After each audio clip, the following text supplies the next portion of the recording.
दो बंदे थे, चिंटू और पिंटू। तो चिंटू की मम्मी ने बोला, चिंटू अब कहानी बता रहा अपने दोस्त को, पिंटू को कह रहा है ना वो कि ना मेरी मम्मी कह रही है ना कि फोन गर्म हो गया, बेटा फोन रख दे। पता नहीं गर्म हो जाने पे फोन रखने के को कहते हैं, जबकि फोन तो एकदम स्मूथली अच्छा चल रहा होता है। तो पिंटू कहता है, अबे तू पागल है क्या, तूने एक टॉपिक नहीं पढ़ा क्या 10th क्लास में, हीटिंग इफेक्ट ऑफ करंट, जो एसएन लर्निंग ने पढ़ा है, उस टॉपिक को जाकर के पढ़ ले जल्दी से, तभी तो समझ आएगा तेरे को सारी की सारी चीजें कि फोन गर्म होने पे मम्मी क्यों कह रही है रखने के लिए। तो मम्मी इसलिए कह रही है रखने के लिए कि जब आप डिवाइस को यूज कर रहे हो तो दो जगह पे हीट खर्च हो रही है। जो जो करंट आ रहा है, जो बैटरी, फोन में बैटरी तो लगी हुई है, जो फोन में बैटरी लगी हुई है, करंट दो हिस्सों में जा रहा है। एक तो वो आप उससे एनर्जी यूज कर रहे हो, फोन चला रहे हो, फ्री फायर खेल रहे हो, अलग अलग गेम्स खेल रहे हो, यूट्यूब चला रहे हो, इंस्टा चला रहे हो, एक एनर्जी खर्च हो रही है उस फोन को गर्म करने में।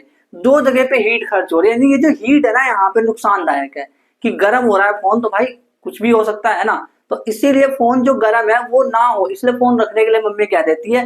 तो इस चैप्टर में इसीलिए यहाँ पे हीटिंग इफेक्ट ऑफ करंट दे रखा है ताकि आप थोड़ा सा फोन कम चलाओ। अरे नहीं, हीटिंग इफेक्ट इसलिए दे रखा है ताकि आप इलेक्ट्रिकल डिवाइसेस को अच्छे से यूज करो। कहीं कहीं पे हीटिंग इफेक्ट बहुत काम का है, मतलब अगर चीजें गर्म हो जाती है तो बहुत काम के। फॉर एग्जाम्पल जब प्रेस करते हो इलेक्ट्रिक आयरन, प्रेस करने वाले बोलते मम्मी प्रेस गर्म नहीं हो रहा। भाई अब वहां पे क्यों गर्म कर रहे हो प्रेस को, क्योंकि प्रेस गर्म नहीं होगा तो प्रेस कैसे करोगे, तो वहां पे प्रेस गर्म होना चाहिए। फॉर एग्जाम्पल इलेक्ट्रिक हीटर, वहां पे भी हीटर गर्म होना चाहिए। ठंड लग रही है मान लो अगर, और आग तापना है, मतलब हीटर तापना है, आग कहाँ खड़ा जा, हीटर तापना है अगर, तो उसमें से गर्मी तो निकलनी चाहिए, हीट निकलनी चाहिए ना। अब वहां पे तो हीट नुकसानदायक नहीं है। हाँ फोन में है, तो जो बैटरी होता है ना, बैटरी फोन के अंदर हो या किसी भी डिवाइसेस के अंदर हो, वो बेसिकली एनर्जी का सोर्स होता है, इलेक्ट्रिकल एनर्जी का सोर्स होता है। और वो ना पोटेंशियल डिफरेंस को जनरेट करता है। केमिकल रिएक्शन होते हैं बैटरी के अंदर, जो कि आप क्लास 12th में गैल्वेनिक सेल्स एक टॉपिक है क्लास 12th में, एकदम अच्छे से इलेक्ट्रोकेमिस्ट्री, किसी से पूछना कि क्लास 12th में केमिस्ट्री में चैप्टर नंबर 2 है इलेक्ट्रोकेमिस्ट्री, उसको देखना। वहां पे गैल्वेनिक सेल्स आपको पढ़ाया जाता है, क्या क्या रिएक्शंस होते हैं सेल के अंदर, हर तरह के सेल्स एकदम डिटेल में पढ़ाया जाता है वहां पे क्लास 12th में। तो उससे जो सेल के अंदर जो केमिकल रिएक्शन हो रहा है ना, उससे वो पोटेंशियल डिफरेंस जनरेट कर रहा है। पोटेंशियल डिफरेंस जब जनरेट हो जाता है तो उसकी वजह से इलेक्ट्रॉन मूव करते हैं, और इलेक्ट्रॉन जहां मूव करते हैं हम कहते हैं उसको ऑपोजिट में करंट मूव कर रहा है। करंट तो इमेजिनरी है ना, एक्चुअल में तो इलेक्ट्रॉन नाम की चीज होती है ना। हमने देखा कि इलेक्ट्रॉन इधर मूव कर रहा है तो हमने बोल दिया करंट इधर मूव कर रहा होगा, इसका मतलब। तो अब ये जो हीट है, जैसे मैंने कहा कि ये पोटेंशियल डिफरेंस है और इससे इलेक्ट्रॉन मूव कर रहा है, तो यार ये एनर्जी जो है, इलेक्ट्रॉन मूव कर रहा है ठीक है, वहां थोड़ी सी एनर्जी खर्च हो गई, लेकिन सारी थोड़ी ना उसी में खर्च हो जाती होगी, कुछ ना कुछ तो अलग जाती होगी। यानी जो एनर्जी है, जो बैटरी, जो सेल, यानी कि जो एनर्जी एक्सपेंड कर रहा है, जो एनर्जी खर्च कर रहा है, वो दो तरीके से, दो चीज में चले जाती है। एक तो काम करने में, फॉर एग्जाम्पल फोन चला रहे हो, तो फोन में जो बैटरी है, जब आप फोन चलाते रहते हो तो एक तो एनर्जी खत्म हो रही है, बैटरी दो जगह पे खत्म हो रही है, नंबर वन। एक तो आप जब गेम खेल रहे हो, कुछ भी चीज कर रहे हो फोन में, तो वहां खर्च हो रही है। दूसरा, वो फोन गर्म हो जा रहा है। वर्क क्या हो रहा है, जो आप फोन चला रहे हो, एग्जाम्पल फोन, जो फोन आप ऑपरेट कर रहे हो ना, उसकी बात कर रहा हूँ। और हीट, एग्जाम्पल फोन जो है, फोन आपका हीटेड हो जाता है, फोन गर्म हो जाता है, तो वो हीट का एग्जाम्पल है। तो जो एनर्जी है वो दो फॉर्म में जाती है, एक तो वर्क के फॉर्म में और एक हीट के फॉर्म में। सिंपल सी बात है यार। अगर मैं एनर्जी दूंगा ना, मान लो मैंने बैटरी डाल दी मैंने फोन में, यानी एनर्जी दे दी। एनर्जी दे दी तो उससे आप कुछ काम भी करोगे, फोन भी चलाओगे, नंबर टू वो गर्माहट भी, फोन गर्म भी हो जाएगा। दो चीजों में वो एनर्जी एक्सपेंड होगी, खर्च होगी। अब एक सिचुएशन लेते हैं, फॉर एग्जांपल मान लो मेरे पास एक सर्किट है, एक सर्किट में बल्ब भी रखा है और रेसिस्टेंस भी रखा है। कैसे सर्किट की बात कर रहा हूं मैं, ध्यान से सुनना।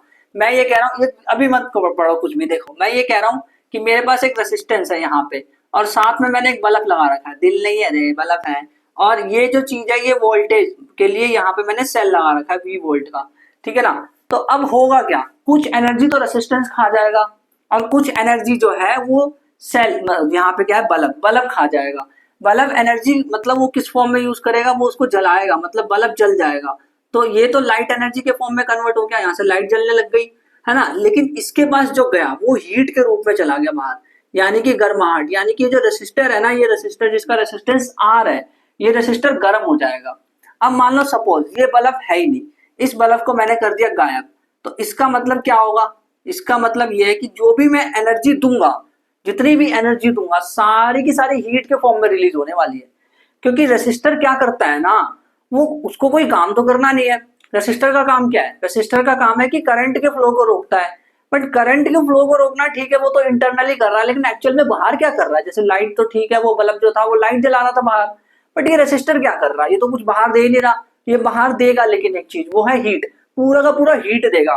मतलब क्या लिखा है, अगर प्योरली रेसिस्टिव सर्किट होगा, प्योरली रेसिस्टिव यानी सिर्फ ऐसा सर्किट जिसमें सिर्फ रेसिस्टर हो, प्योर प्योर है ना एकदम, और कुछ तो मिलावट नहीं है इसमें, प्योर है, सिर्फ रेसिस्टर है, सिर्फ रेसिस्टर होना चाहिए, प्योरली रेसिस्टिव सर्किट।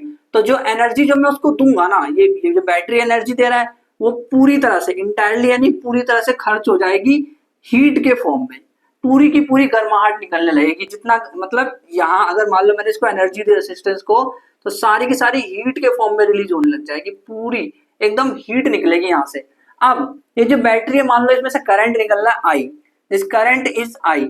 अब एक काम करो यार, थोड़ा सा 9th क्लास का रिवाइज करो।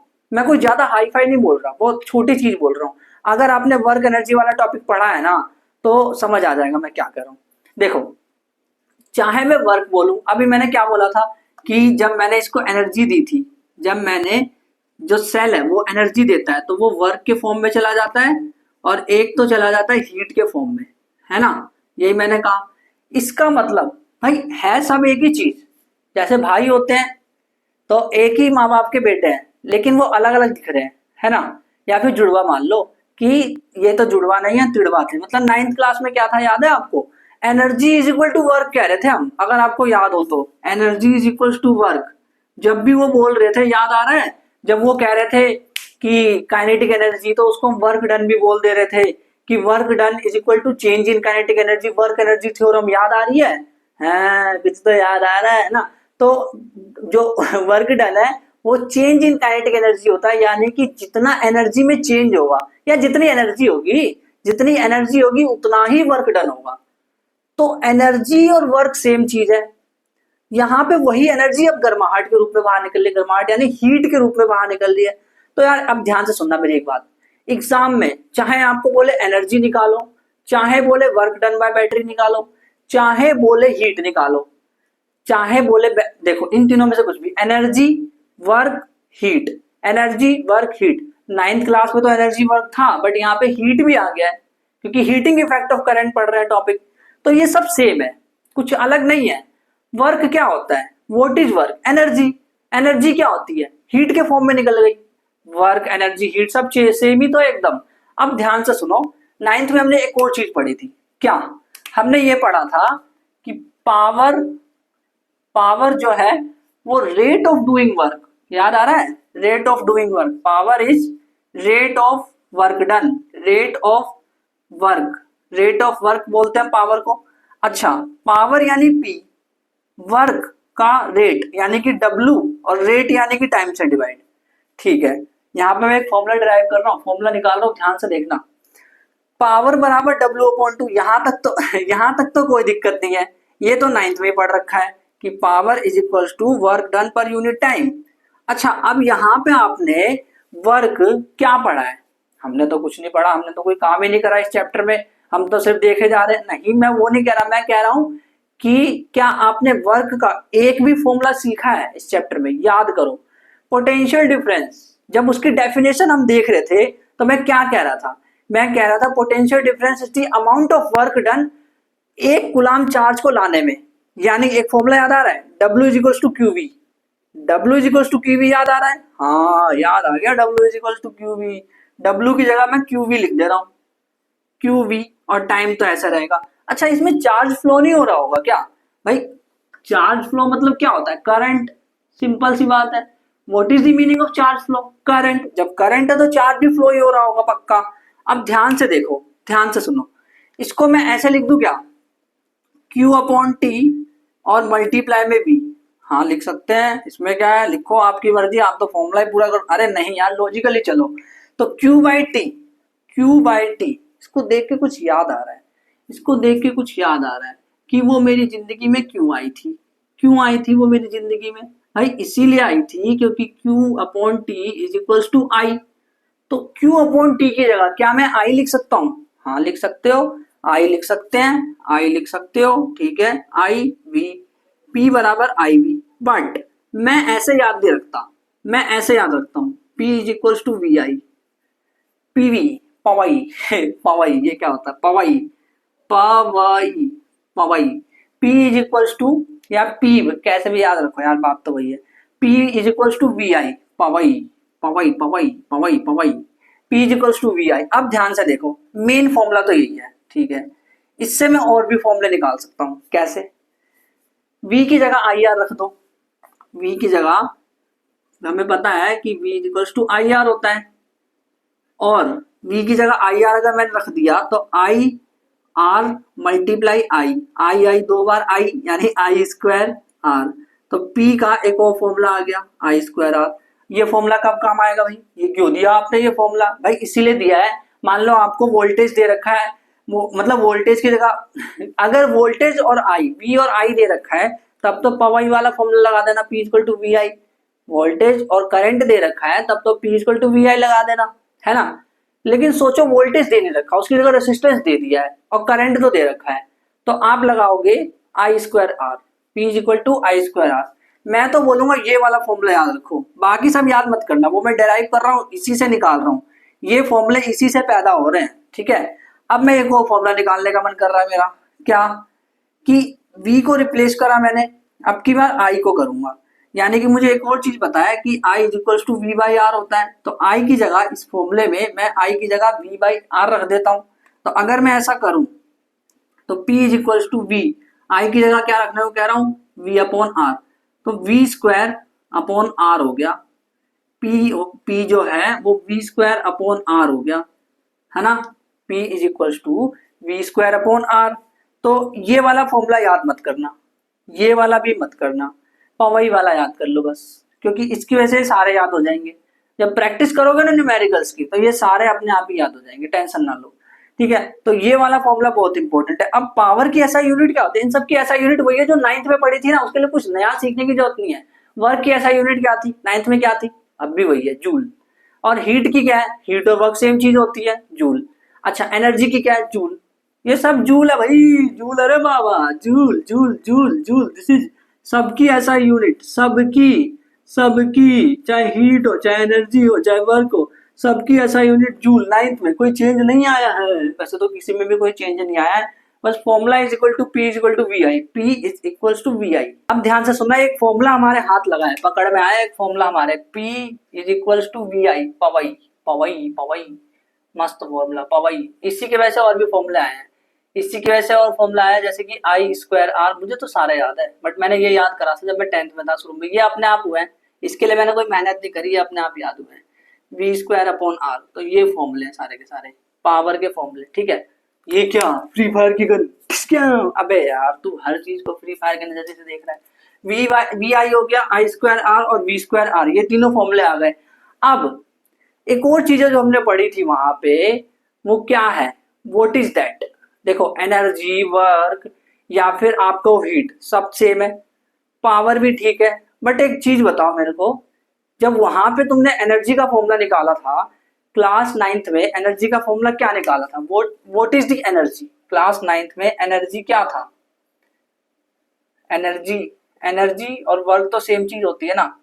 ध्यान से सुनो, जो पावर है, power is equals to work upon time, है ना। वर्क यानी कि एनर्जी अपॉन टाइम, यानी कि हीट अपॉन टाइम। ओहो, एक फॉर्मूले से बहुत सारे। तो ये सारे के सारे, चाहे वर्क लिखूं, चाहे एनर्जी लिखूं, चाहे हीट, सब सेम है, सब कुछ सेम है।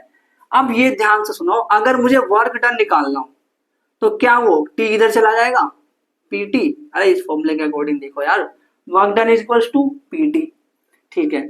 एनर्जी इज इक्वल्स टू, वो भी P T, energy is equals to PT. किसको पीटी? मुझे नहीं पता किसको पीटी, वो लड़की किसको पीट के आई है। अरे energy is equals to P T. तो ये वाला फॉर्मूला भी याद रखो। देखो, पावर आप निकाल लेना, कभी कभी ऐसे आ जाता है ना क्वेश्चन की, find the energy circuit, circuit में एनर्जी फाइंड करो, क्वेश्चन दिखाऊंगा मैं, तो उसमें जो है कैसे फाइंड करेंगे? कुछ नहीं करना, पवई करके पावर निकाल लो, टाइम से मल्टीप्लाई कर देना, टाइम भी दे रखा होगा, निकल गया एनर्जी, निकल गया हीट, निकल गया वर्क डन, तीनों तो सेम ही है।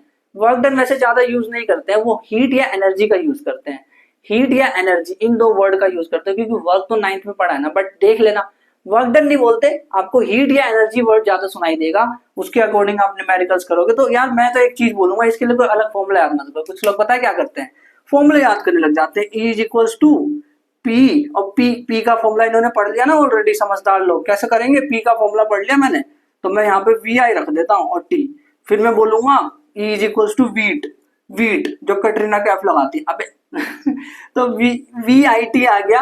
और फिर वो क्या करते हैं, और भी फॉर्मूले निकालते हैं इससे, आई स्क्वायर आर टी, फिर कहते हैं V square upon R T. भाई मत करो ये सब, ये फॉर्मूले निकालने की जरूरत नहीं है यार, बस ये याद रख लो, energy is equals to PT, E is equals to PT, किसको पीटी पता नहीं, बस energy is equals to PT, energy is equals to PT, बस ये याद रखो और कुछ याद मत करो। वो क्या है, जूल्स लॉ ऑफ हीटिंग, ये क्या होता है, कुछ नहीं है भाई, देखना बड़ा आसान है, आप खुद मेरे को बता दोगे। जूल्स लॉ ऑफ हीटिंग, बस नाम दे देते हैं, पता नहीं क्या है, बिल्कुल ऐसा गोलगप्पे को किसी देश में जाओ तो कहने लग गए कुटर पप्पा, कुटर पप्पा, गोलगप्पा नहीं कह रहे, कुटर पप्पा कह रहे, तो आप डर गए ये कुटर पप्पा क्या है, अबे कुछ नहीं है वो। अब देखो करना कुछ नहीं है आपको, ये formula P is equals to H upon T भी लिख सकता हूँ ना मैं, है ना, इसको इधर ले जाओ तो फॉर्मूला क्या आ जाएगा, H बराबर PT, है ना। इसको मैं ऐसे लिख सकता हूँ पावर की जगह, जो मैंने आपको याद करने के लिए नहीं बोला है, तो आई स्क्वायर आर टी ऐसे लिख सकता हूँ, H is equals to I square R T, है ना, क्या लिख सकता हूँ, H is equals to I square R T, है ना। तो यहीं से कुछ लॉ निकले हैं, जूल भाई साहब ने कुछ लॉ निकाले यहीं से। उन्होंने पहला रूल बोला कि यार जो सर्किट है ना, उसमें पता है कितनी गर्मी आएगी, उस सर्किट में उतनी गर्मी आएगी जितना करंट का स्क्वायर होगा, यानी जो हीट है that is directly proportional to square of current. And second law बताया उन्होंने, भाई रेसिस्टेंस तो कांस्टेंट होता है, तो उन्होंने बताया कि हीट जो है ना, जितना टाइम तक तुम उसको गर्म करते जाओगे, जितनी देर तक हीटर जलाओगे ना, इसलिए देखा होगा जब हीटर जलाते हैं तो उसको थोड़ा गर्म होने में टाइम लगता है ना, चाहे वो प्रेस करना हो उसको भी, तो टाइम जितना लगेगा उतनी ज्यादा हीट होगी, time heat is directly proportional to time, जितना ज्यादा टाइम लोगे, जितना टाइम लगेगा उतनी ज्यादा हीट निकलेगी, प्रेस उतना ज्यादा गर्म हो जाएगा, है ना। और जितना ज्यादा करंट उसमें डालोगे ना, उस करंट का स्क्वायर के डायरेक्टली प्रोपोर्शनल है हीट, यही है जूल्स लॉ ऑफ हीटिंग, और कुछ इसमें खास है नहीं। मतलब अगर एग्जाम में क्वेश्चन आए तो आप बोलोगे according to Joule's law of heating heat is directly proportional to square of current, फिर लिख दोगे H directly proportional to I square, है ना, सिंबलाइज करके, मतलब H ऐसे करके अल्फाबेटिकली, फिर उसके बाद सेकंड लिख दोगे और कह दोगे कि heat is directly proportional to time, है ना, फिर H is directly proportional to time, उसका सिंबल बना दोगे। तो एग्जाम में पूछा गया Joule's law of heating theoretically, तो उसको लिखना भी आना चाहिए, इसी तरह से लिखते जो मैंने आपको बताया। पहले एनसीईआरटी का एग्जांपल 11.10 देखो, क्वेश्चन में बोला है कि इलेक्ट्रिक आयरन है प्रेस करने वाला, जिससे वो शादी में जाते हैं ना प्रेस करके, consumes energy at rate of 840 vote, है ना, वोट में होती है इसकी जो एनर्जी, देखो जो एनर्जी होती है, ये चीज मैं बताना भूल गया, जो एनर्जी होती है इक्वल्स टू पीटी होती है ना, जो power energy equals to power T, P multiply T, तो एनर्जी जूल में होता है, एनर्जी तो जूल में होती है, बट ये ऑलरेडी वैसे पता होगा आपको पहले से क्लासेस में कि इन्होंने बोला कंज्यूम्स एट रेट 840 वोट, तो ये क्या है, वोट इज दिस, ये पावर है ना, हमने पहले पढ़ रखा है कि जो पावर है वो वोट में नापी जाती है, watt, WATT watt. When heating is at maximum rate, अच्छा मैक्सिमम रेट पे हीट कर रहा है, तब जो पावर है उसको P1 मान लेता हूँ, जो कि 840 वोट है ना, और 360 vote when heating is minimum, ठीक है, ये मिनिमम वाला मान लेता हूँ, ये तो मैक्स वाला है, दिस इज मैक्स यानी मैक्सिमम वाला, और ये मिनिमम वाला है मिन, है ना। तो ये जो इसका जो पावर है उसको P2 मान लेता हूँ, जो कि 360 वैट दे रखा है, व्हेन हीटिंग एट मिनिमम, ठीक है, द वोल्टेज 220 वोल्ट, मतलब दोनों पे वोल्टेज जो है 220 है। देखो जो घर में हमारा जो वोल्टेज आता है ना, वो 220 वोल्टेज का होता है, उसका पोटेंशियल डिफरेंस 220 वोल्ट होता है, ठीक है ना, तो दोनों का 220 वोल्ट है, V की वैल्यू क्या है 220, क्योंकि दोनों मतलब पावर अलग अलग है, मतलब वोल्टेज तो दोनों में सेम है, वोल्टेज क्या है 220 volt. What are the current, अच्छा करंट पूछ रहे हैं और रेसिस्टेंस पूछ रहे हैं सब में, ईच यानी इसमें भी पूछ रहे हैं, आई की वैल्यू पूछ रहे हैं पहले तो इसमें, और फिर इसमें ये पूछ रहे हैं आर की वैल्यू रेसिस्टेंस, और इसमें भी ऐसे ही है, इसमें भी ये आई की वैल्यू पूछ रहे हैं, इसको ना मैं काम करता हूँ, ये तो V तो सेम है, इसको I1 बोल देता हूँ, इसको R1 बोल देता हूँ क्योंकि 1 वाली चीज चल रही है, इसको I2 बोल देता हूँ और इसको मैं R2 बोल देता हूँ, है ना। अब बस सॉल्व करना है और कुछ नहीं। तो I1 कैसे निकलेगा भाई, P is equals to V I, P is equals to V I. तो जो I है वो P अपॉन V हो जाएगा, P1 अपॉन V। तो ये 840 बटे 220, तो इसको डिवाइड करोगे तो ये आएगा 4 2 11। तो इसको हम करेंगे तो ये आएगा 11 तिया 33, 33 तो 9 रह गया, तो 3.8 के आसपास आ रहा है ना, सही करा ना, 3.8। देखो 11 तिया 33, फिर 9 बच गया, बट 90 हो जाएगा तो 11 8 88, तो 3.8 एम्पियर इसका आंसर आ रहा है। अब इसको करते हैं रेसिस्टेंस कैसे निकाले भाई, रेसिस्टेंस कैसे फाइंड करें। तो अब देखो रेसिस्टेंस फाइंड करना बड़ा आसान है, ओम्स लॉ लगा दो। ओम्स लॉ क्या कहता है, ओम्स लॉ कहता है V is equals to I R. R क्या होगा फिर, V अपॉन और यहाँ पे I1 करंट है तो I1, ठीक है। तो इसको सॉल्व करना, V की वैल्यू क्या है, वो 220 है, और I1 की वैल्यू एक बार ध्यान से देखो, क्या ये वाली वैल्यू रख दूं, इससे क्या फायदा होगा, ये वाली वैल्यू रखने से, चलो ये वाली रख लेते हैं, इससे क्या है, ठीक है 3.8 वाली ही रख लेते हैं, 3.8। तो ये क्या आएगा, इसको इससे करेंगे जीरो, अगर पॉइंट हटाएंगे तो एक जीरो ऊपर आएगा, तो इसके बाद ये क्या हो जाएगा, ये लगभग देखो ये हो जाएगा 19 है ना, और ये हो जाएगा 1100। वैसे एनसीईआरटी में दे रखा हुआ है ना, तो अगर मैं इसको 20 मान लूं, 1100 अपॉन में 20 इसको मैं मान लूं, तो ये आएगा 55 के आसपास, 55 एम्पियर से, वैसे 55 एम्पियर से थोड़ा ज्यादा आएगा, 55 एम्पियर से आसपास है, ठीक है। I2 इसमें निकालना है, तो I2 कैसे निकाले, तो P2 अपॉन V, P2 क्या है 360 अपॉन में 220, ये कट गया तो ये आ गया 18 आ गया, ये 11 आ गया, तो यानी कि 11 एकम 11, फिर उसके बाद 11 से 66, तो 1.6 एम्पियर के आसपास आएगा, 11 एकम 11, 7 बच गया तो 11 से 66, ठीक है। R2 की value Ohm's law, Ohm's law क्या है, V equals to I R, तो R equals to V by I2 है ना। V की वैल्यू क्या है, what is the value of V, 220 है वो तो, और I2 की वैल्यू क्या है 1.6, तो पॉइंट हटा तो एक जीरो ऊपर चढ़ा, तो ये आ गया 8, ये आ गया 1100 अपॉन में 8, तो ये क्या आएगा 134 के आसपास आएगा, 134 एम्पियर, इसके आसपास ये आंसर आएगा। तो इस तरह से इसको सॉल्व करना है, न्यूमेरिकल्स को प्रैक्टिस, ये एक और न्यूमेरिकल मैं आपको देता हूँ, एनसीईआरटी का एग्जांपल है, उसको आप खुद सॉल्व करना, बहुत आसान है। एग्जांपल नंबर 11.11 देखो, तो एनसीईआरटी ने इसको पता है 2 स्टेप में सॉल्व कर रखा, जबकि मैं इसको एक स्टेप में सॉल्व करना बताता हूँ आपको, देखो बड़ा आसान है। इन्होंने क्या बोला है, इन्होंने बोला है कि 100 जूल ऑफ हीट, हीट यानी कि वो फॉर्मूला याद है हीट का, H क्या होता है, H यानी कि H बराबर PT, H बोलो E बोलो W बोलो, बात तो सेम है यार, ऐसे करके याद कर लो, देखो HEW हेव या फिर वे है, कैसे भी करके याद कर लो, है ना, ये तीनों सेम चीज है, तीन जुड़वा भाई है, तीन जुड़वा भाई है, वर्क एनर्जी हीट तीनों जुड़वा भाई है, ठीक है। तो इन्होंने बोला 100 जूल ऑफ हीट, जूल ऐसे वर्क की यूनिट नहीं लग रही वैसे, है ना, तो हीट की भी यूनिट यही है सेम, क्योंकि तीनों सेम है, जुड़वा तिड़वा भाई तिड़वा इज प्रोड्यूस ईच सेकंड मतलब समझ रहे हो कि टाइम जो है वो ईच सेकंड t बराबर 1 सेकंड दे रखा है इन्होंने, और ये हमें हीट दिख रहा है, दिस इज व्हाट H। तो जो जो वैल्यू दे रखे लिख लेते हैं, H दे रखा है हमें 100 जूल, टाइम दे रखा है हमें 1 सेकंड, ठीक है, इन अ 4 ओम रेसिस्टर। अच्छा रेसिस्टर क्या दे रखा है 4 ओम। फाइंड पोटेंशियल डिफरेंस, हमें V फाइंड करना है, तो कोई ऐसा फॉर्मूला याद आ रहा है क्या, हीट क्या होता है पहले बताओ, heat is equals to H is equals to PT, H is equals to PT होता है ना, बताया था मैंने, इन सब का फॉर्मूला PT होता है, वर्क एनर्जी चाहे हीट वो PT होता है, P मतलब VIT। अब इसी से एनसीईआरटी ने कर रखा है, एनसीईआरटी ने पता क्या करा, इसमें पहले मतलब I की वैल्यू निकाली, फिर जा करके इसमें तो पहली बात तो ये I की वैल्यू निकलेगी निकलने वाली ही नहीं है ना। तो एक काम करते, कुछ ऐसा फॉर्मूला ढूंढो जिसमें R पहले सही हो और V हो, R और V हो, तो ये वाला फॉर्मूला किसी काम का नहीं है। हमने कौन कौन से फॉर्मूले पढ़े पावर के, एक हमने पढ़ा है V इक्वल्स टू VI, एक हमने पढ़ा है I स्क्वायर R, एक हमने पढ़ा है V स्क्वायर अपॉन में R। तो कौन सा फॉर्मूला है इसमें सिर्फ V और R है, सिर्फ VR होना चाहिए, क्योंकि सोचो अगर आपने ये वाला फॉर्मूला ले लिया तो क्या आपके पास करंट है और करंट अगर आपने निकाला, एनसीईआरटी में ऐसे करा है, करंट निकाला फिर उसके बाद उस वैल्यू को इसमें डाला P इक्वल टू वी आई में, तब जाके कर रहे हैं। मैं एक स्टेप में करना दिखा रहा हूँ। देखो ये वाला रख के देखते हैं, वी स्क्वायर अपॉन आर और टाइम यहाँ पे टी है, ठीक है, और ये है एच। अब बस वैल्यू डाल दो, तो एच की जगह 100, वी स्क्वायर पता ही नहीं, आर लेकिन पता है 4 है और टाइम 1 है।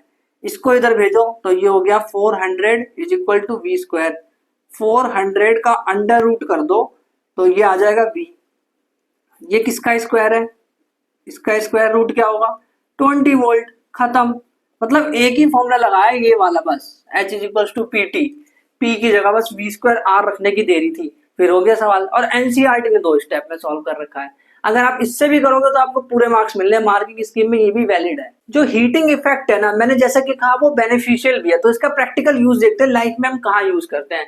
जो हीट है, इंक्रीज टेम्परेचर, ये तो चीज पता है कि फोन गर्म हो गया था हमारा और उसकी वजह से अल्टर कर जाता डिवाइस। इसका मतलब भाई देखो, अगर कोई चीज गर्म होगी तो उससे वो समय के साथ साथ वो चीज पुरानी होने लगेगी ना, और वो जिससे फंक्शन करनी चाहिए। मतलब फोन जितना गर्म होता है ना, जब गर्म होता है तो हैंग भी होने लग जाता है जल्दी। अगर ज्यादा देर तक फोन गर्म है तो हैंग भी होने लग जाता है, तो अल्टर कर जाता है डिवाइस, यानी हैंग हो गया, फिर कुछ ऐसी प्रॉब्लम आ गई कि वो अच्छे से फंक्शन नहीं कर पा रहा है, अल्टर कर गया डिवाइस, यानी फंक्शन ढंग से नहीं कर रहा है। यूजफुल एप्लीकेशन क्या है इसके, भाई सिंपल सी बात है, प्रेस कर रहे हो आयरन, वहां पे एप्लीकेशन है। टोस्टर, जिसमें टोस्टर बना रहे हैं, टोस्टर है वो, उसका यूज। ओवन, जो इलेक्ट्रिक ओवन होता है इसमें खाना वगैरह बनाते हैं, उसमें यूज होता है। केटल, जैसे चाय वगैरह बनाना हो तो उसमें यूज होता है। देखा ना चाय अपने आप कैसे गर्म हो रही है, करंट का हीटिंग इफेक्ट है उसमें, इसलिए चाय गर्म हो रहा है। ऐसा नहीं उसमें कोई बंदा घुस करके गर्म कर रहा हो चाय, चाय चाय चाय चाय बना रहा हो। हीटर, जो हीटर है जो ठंड में जिससे हम हीट मतलब लेते हैं, तो उसका भी यूज, मतलब उसमें भी इलेक्ट्रिक करंट जो है हीट में कन्वर्ट हो जाता है। और बल्ब, ये तो बताइए। अब बल्ब की एक और खास बात है, हीट तो प्रोड्यूस करेगा ही, साथ साथ में ये लाइट भी प्रोड्यूस करता रहता है। लाइट, जैसे मैंने यहाँ पे लाइट जला रखी है, लाइट बोलते हैं इसको, तुम सिंपल भाषा में लाइट जला दे लाइट बंद कर दे, जबकि है ये बल्ब, क्योंकि ये लाइट प्रोड्यूस कर रहा है ना, इसीलिए। अब जो बल्ब के अंदर जो फिलामेंट है, जैसे कि मैंने पहले ही बात करी थी कि बल्ब जो होता है उसके अंदर, कॉनकेव लेंस नहीं बना रहा भाई, रुको भाई, मुझे पता है कॉनकेव लेंस दिमाग में चल रहा हो भाई। देखो इसके अंदर जो बल्ब के अंदर जो फिलामेंट है, ये है filament, this is filament, filament of bulb. मैंने बताया था पिछले एपिसोड्स में भी कि ये टंगस्टन का बना होता है और ये इतना पावरफुल होता है ना, पता है ये बहुत ज्यादा टेम्परेचर को झेल सकता है। अगर मान लो हमारे कमरे में, हमारे आसपास 40-45 डिग्री सेल्सियस टेम्परेचर हो गया तो हमारे पसीने आने लगेंगे, स्वेटिंग होने लगेगी। बट ये बंदा पता है कितना झेल सकता है, इसकी झेलने की शक्ति है 3380 डिग्री सेल्सियस, 3380, 3380, 3380 डिग्री सेल्सियस को झेल सकता है। इतनी ज्यादा कैपेसिटी, कितना गर्म कर दो भाई तब भी जल ही नहीं रहा। इसीलिए इसका melting point very very very very very high है। टंगस्टन का बना हुआ है, टंगस्टन है ही ऐसा मटेरियल, उसका मेल्टिंग पॉइंट बहुत हाई होता है। अब एक और चीज करते हैं, ये फिलामेंट ना जल्दी गर्म हो जाता है, तो इससे ऐसा ना हो कि फिलामेंट खराब हो जाए। तो क्या करेंगे ना, जो बल्ब है उसके अंदर नाइट्रोजन गैस या ऑर्गन जो गैस है, ए आर, ऑर्गन यानी ए आर, ऑर्गन गैस या फिर नाइट्रोजन N2 गैस को भर देंगे उसके अंदर। क्या करेंगे, बल्ब के अंदर उस गैस को भर दिया और पीछे से फटाफट बंद कर दिया। मतलब देखना बल्ब कैसे बनता है, इसकी प्रोसेस पूरी यूट्यूब पे सर्च करना, समझ आ जाएगा आपको। तो उसमें नाइट्रोजन ऑर्गन गैस भर दी जाती है ताकि जो फिलामेंट है वो जल्दी खराब ना हो। लिखा है ना प्रोलॉन्ग फिलामेंट, फिलामेंट की लाइफ लंबी बनाने के लिए, ज्यादा दिन तक वो रहे फिलामेंट। और ये जो बल्ब का फिलामेंट है वो 2 चीज प्रोड्यूस कर रहा है, एक तो गर्माहट भी प्रोड्यूस कर रहा है, तभी तो भाई बल्ब के कांच के पास अगर टच करो जा करके, मैं एलईडी बल्ब की बात नहीं कर रहा, वो जो 10 रुपए वाला बल्ब आता है पीले रंग का, उसकी बात कर रहा हूँ।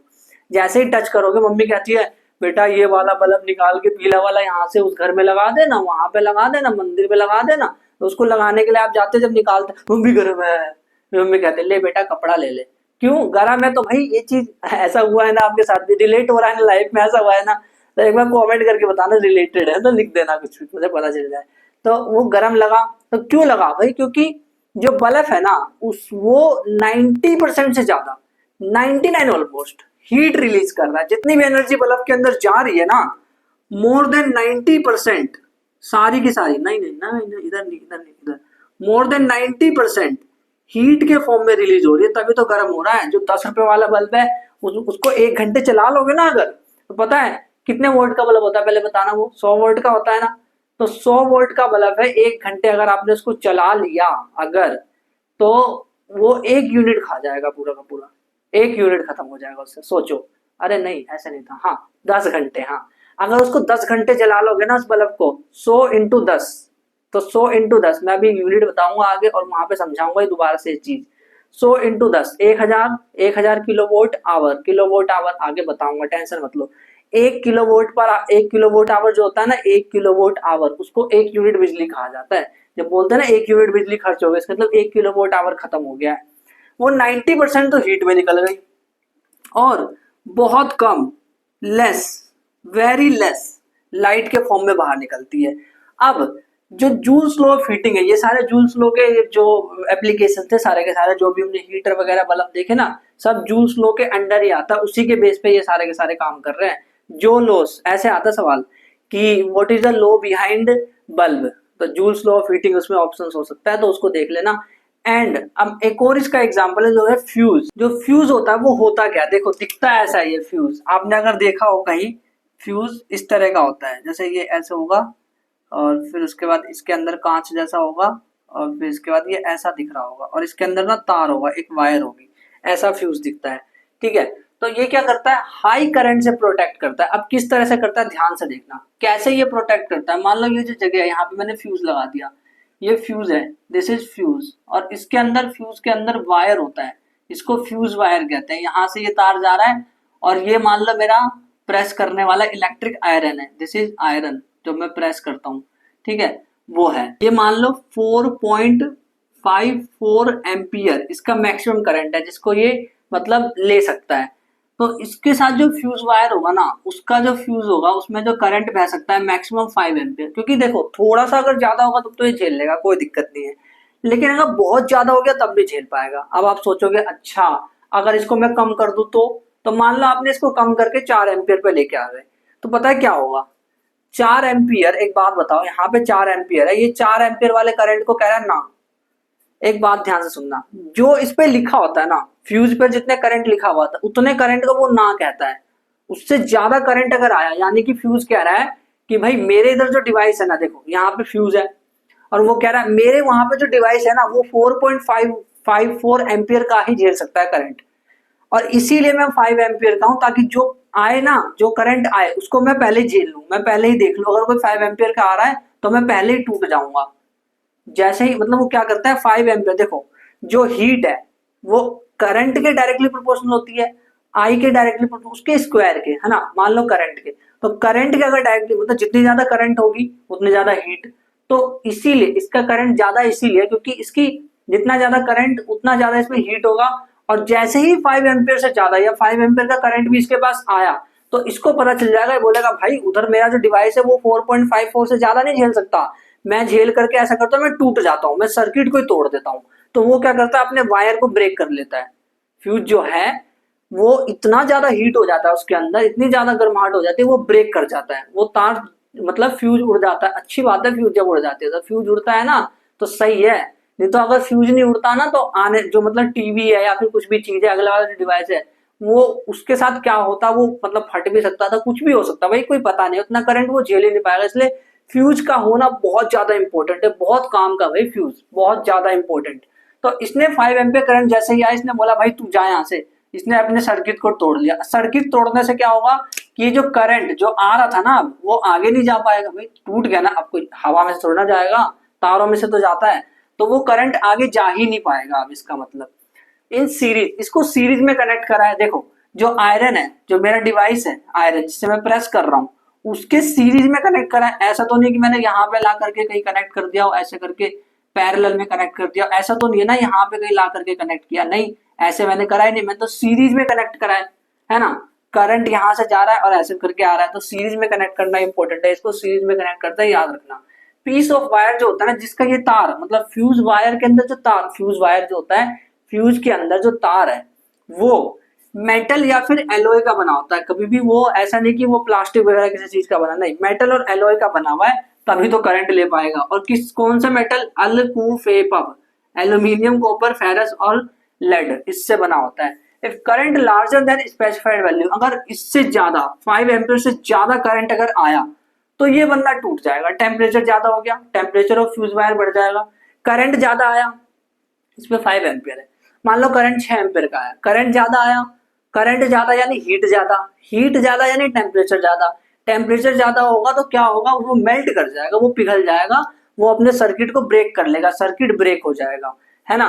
और जो डोमेस्टिक यूज, जो घरों में जो यूज करा जाता है ना फ्यूज, उसमें पता है कितना करंट वो झेल सकता है, 1 ampere, 2 ampere, 3 ampere, 5 ampere, 10 ampere, ये सब अलग अलग होते हैं उसमें, मतलब अलग अलग जगह पे अलग अलग, जैसे टीवी के पास अलग होगा, अलग एम्पियर का होगा, टीवी में भी फ्यूज होता है, और किसी मतलब स्विच बोर्ड है उसमें भी अलग फ्यूज होता है, तो सब में फ्यूज रखना बहुत इंपॉर्टेंट है, बहुत इंपॉर्टेंट होता है फ्यूज। अब एक एग्जांपल एनसीईआरटी ने दे रखा है, उन्होंने बोला कि मान लो आपके पास जो आयरन है प्रेस करने वाला, वो 1 किलोवाट का है, यानी कि 1 किलोवाट, किलो यानी 1000, तो 1000 वाट का है, और वो उसका जो वोल्टेज है वो 220 है। क्यों, घरों में यही आता है यार, 220 वोल्ट तो आता है घर में, पी और वी। तो आप मुझे बताओ करंट क्या होगा, तो करंट P इक्वल टू पवई, पवई से निकाला P equal to P V I होता है, तो I equal to P by V, current निकाला तो 4.54 एम्पियर का करंट आया। अच्छा ठीक है, तो हमें इससे हल्का सा ज्यादा, हल्के से ज्यादा करंट का फ्यूज लेना होगा, हल्का सा ज्यादा, एकदम ही ज्यादा मत ले लेना, ठीक है, एकदम ही ज्यादा ले लोगे वैसे ठीक है, फिर देखो मान लो आपने एकदम ही ज्यादा लिया तो 6 एम्पियर आपने लिया, है ना, अब 5 एम्पियर के आसपास का तो उसके पास पहुंच जाएगा वो, और 5.5 का अगर पहुंच गया तब तो वो और नहीं झेल पाएगा, तो ये ज्यादा भी नहीं होना चाहिए, एकदम आसपास होना चाहिए, और कम होगा तब तो और दिक्कत है। मान लो ये 2 एम्पियर है, ये 2 एम्पियर है, इस बंदे को चाहिए 4.5 एम्पियर, ये 4.5 मांग रहा है, 4.54, और ये 2 एम्पियर पे मर गया 2 एम्पियर का करंट आया और ये मर गया, पहले ही टूट गया सर्किट। तो एक बात बताओ, ये अगर कम होगा तो काम चलेगा नहीं ना, तो इसीलिए इसको आसपास होना चाहिए, आसपास की वैल्यूज इसकी होनी चाहिए। अब जो ये फ्यूज वायर होता है ना, फ्यूज वायर, ध्यान से सुनना, फ्यूज वायर ऐसा होना चाहिए कि वो जल्दी गर्म हो जाए। अगर जल्दी गर्म करना है तो रेसिस्टेंस ज्यादा होना चाहिए, जितना ज्यादा रेसिस्टेंस उतना ज्यादा गर्म होगा। तो रेसिस्टेंस, जो इसका रेसिस्टेंस है, रेसिस्टेंस या यूं बोलो कि रेसिस्टिविटी, रेसिस्टिविटी या फिर रेसिस्टेंस दोनों सेम तरीके से बिहेव करते हैं। रेसिस्टेंस या रेसिस्टिविटी इसकी हाई होनी चाहिए, ज्यादा होनी चाहिए, जितना ज्यादा उतना ज्यादा गर्म होगा। भाई देखो H is equals to I square R T, है ना, तो आर के प्रोपोर्शनल है कि नहीं, डायरेक्टली प्रोपोर्शनल आर के, तो इसीलिए तो हाई रेसिस्टेंस होना चाहिए, और मेल्टिंग पॉइंट इसका कम होना चाहिए। सोचो सपोज कि इसका मेल्टिंग पॉइंट टंगस्टन जितना है 3380, इतना ज्यादा, 4000 मान लो, 4000 मेल्टिंग पॉइंट है, यानी समझ रहे हो, तार हद से ज्यादा गर्म हो जाएगा, हद से ज्यादा, तब जाकर के टूटेगा, तब भी नहीं टूट रहा है, मेल्टिंग पॉइंट उसका वही है, तब जाकर के टूटेगा 4000 डिग्री सेल्सियस पे। भाई तब तक तो पूरा आगे जो डिवाइस है ना वो फट जाएगा, उसका हो जाएगा कोई पता नहीं है। इसीलिए जो आपको फ्यूज है उसका मेल्टिंग पॉइंट कम लेना पड़ेगा, लो मेल्टिंग पॉइंट होना चाहिए, फ्यूज का मेल्टिंग पॉइंट कम होना चाहिए, लो मेल्टिंग पॉइंट बहुत इंपॉर्टेंट है, एग्जाम में पूछा है कि फ्यूज का मेल्टिंग पॉइंट हाई होना चाहिए लो, तो लो मेल्टिंग पॉइंट होना चाहिए, तभी तो भाई जल्दी पिघलेगा। मान लो लो मेल्टिंग पॉइंट है अगर 50 डिग्री सेल्सियस के आसपास है तो लो है, तो इससे क्या होगा कि वो जल्दी टूट जाएगा, तो अच्छी बात है ना, जल्दी टूट गया, अगर वो टूट गया तो उसने सर्किट को तोड़ दिया, आगे वाले बंदे को ज्यादा नहीं झेलना पड़ेगा ना, फिर तो वो पहले टूट गया ना, करंट उधर जा ही नहीं रहा। इसीलिए इसका जो मेल्टिंग पॉइंट है इसके वायर का, फ्यूज के वायर का जो मेल्टिंग पॉइंट है वो हाई होना चाहिए, और रेसिस्टेंस ज्यादा होना चाहिए ताकि ज्यादा गर्म हो जाए। अब एक छोटा सा टॉपिक रह गया इलेक्ट्रिक पावर, जो पावर आपने 9th क्लास में पढ़ा था वही है सेम, और हम पढ़ के आ चुके हैं, अभी अभी तो जस्ट इसको पढ़ा है कि पवई, पवई नहीं पढ़ा, P is equal to V I, पवई, और एक और फॉर्मूला निकल करके आया था आई स्क्वायर आर, एक और फॉर्मूला निकल के आया था वी स्क्वायर अपॉन में आर, मेन फॉर्मूला ये था जो मैं याद रखना था, है ना। तो ये वाला फॉर्मूला, इसकी एसआई यूनिट क्या होती है, देखो एक और चीज ध्यान से समझना कि ये तो रेट ऑफ डूइंग वर्क है, हाँ पता है 9th क्लास में सीखा था, या फिर rate of consumption of energy, energy consume हो रही है, भाई वर्क या फिर एनर्जी या हीट बात सेम है, यहाँ पे मैं रेट ऑफ हीट भी लिख सकता हूँ अगर चाहूँ तो, है ना। तो ऐसा यूनिट क्या होती है पता है, पावर की ऐसा यूनिट अभी हमने देखी थी, क्वेश्चन करा था तो क्या थी, वो थी वैट, वैट, WATT वैट, ये ऐसा यूनिट है।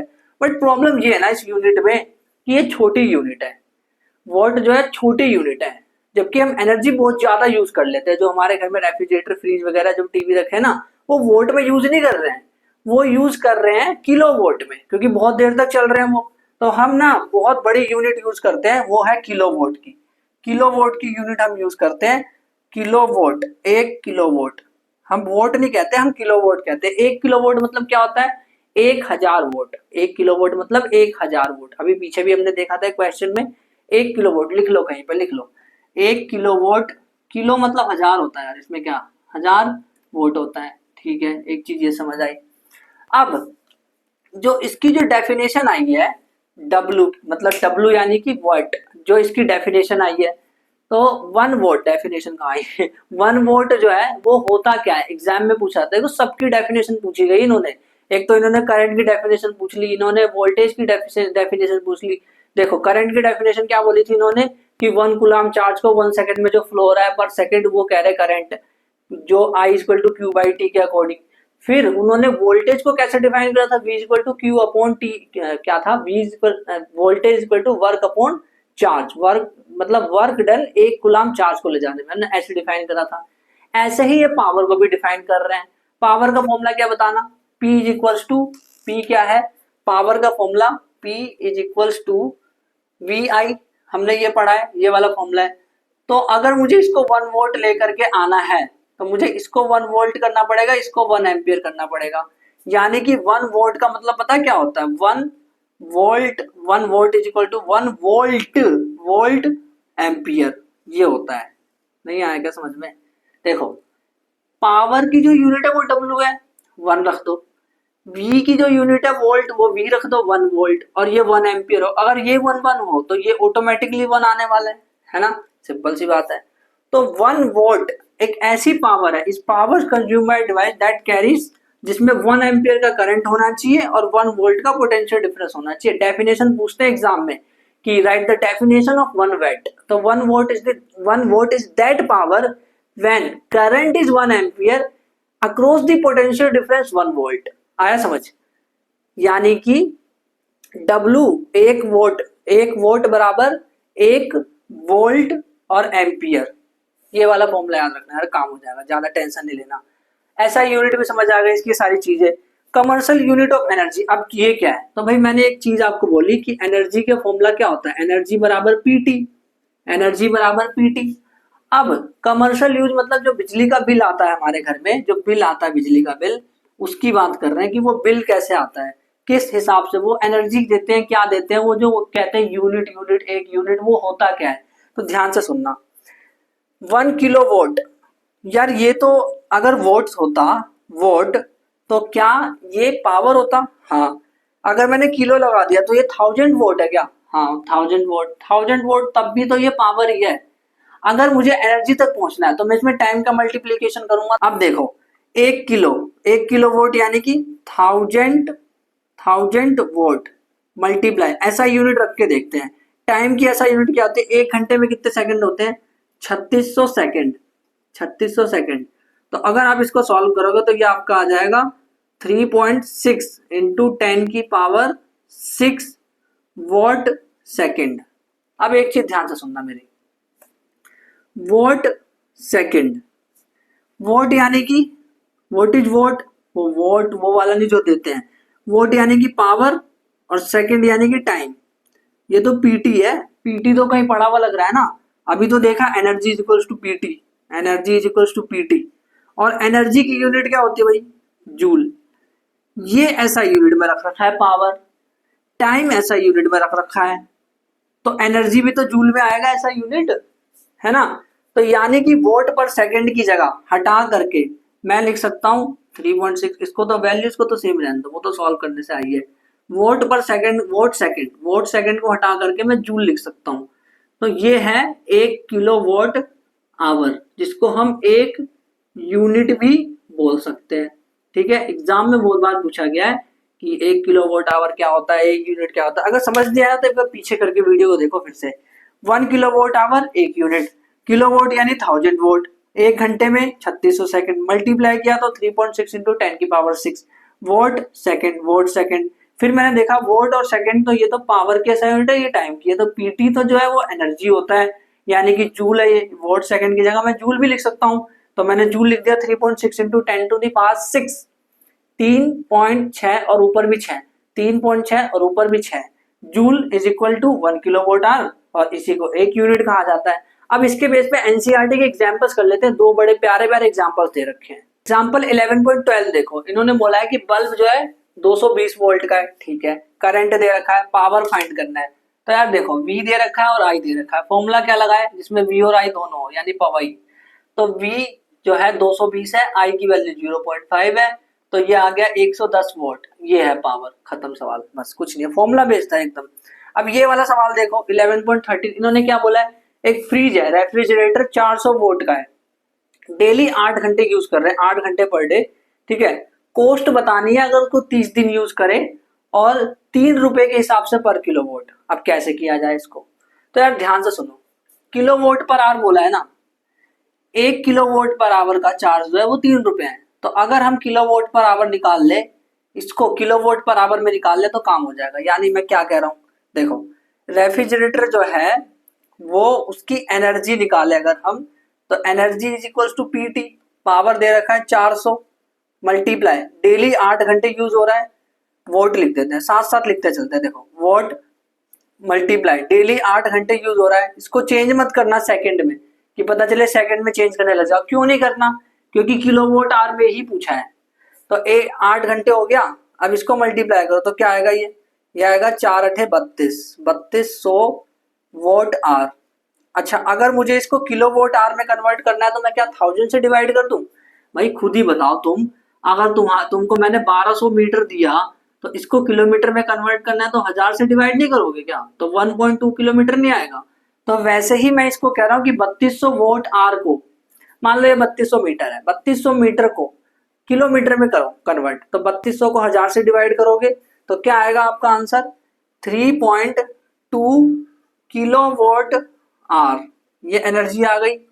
बट ध्यान से सुनना, ये पर डे है, 8 घंटे, एक दिन में 8 घंटे यूज हो रहा है भाई, एक दिन में 8 घंटे यूज हो रहा है। तो टाइम मल्टीप्लाई एनर्जी कैसे निकाले, टाइम मल्टीप्लाई 400 करके, तो ये आ गए 3.2 किलोवाट।